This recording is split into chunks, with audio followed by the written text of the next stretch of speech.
Моментално го судат Мариглен Демири, член на президиумот на Левица, заради неговото учество против упадот во правниот систем на Република Македонија од така наречениот председател на Република Македонија Ѓорѓе Иванов од минатата година. Судскиот процес трае веќе повеќе од една година. Тоа е на своевиден начин на казнување без донесена пресуда.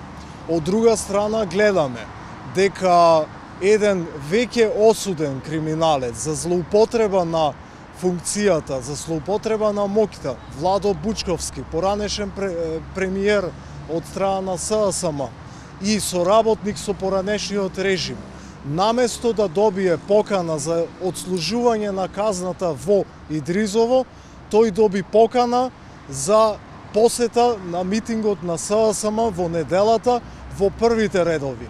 Заедно да биде таму со бројни луѓе кои дојдоа на тој протест барајки, единствено барајки криминалците да завршат во затвор.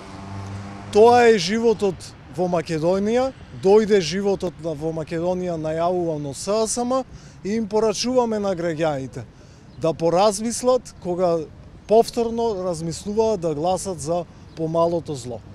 Каква судска разврска очекувате со оглед на тоа, со оглед на состојбите во судството во Македонија?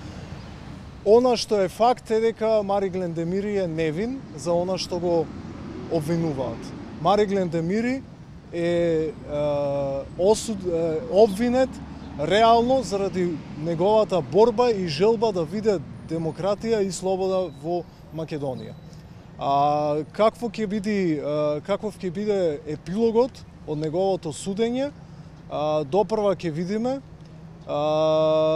Се надеваме дека ќе добие правично судење, ако веќе добил незаслужено долго влечкање по судските кулоари. И верувате во судството? Ќе видиме какво ќе биде реалноста. Ако има реформи во судскиот процес и ако конечно уставниот принцип на владење на правото се применува од страна на судовите, она што сме дефинитивно убедени е дека Мариглен Демири ќе биде прогласен за невин.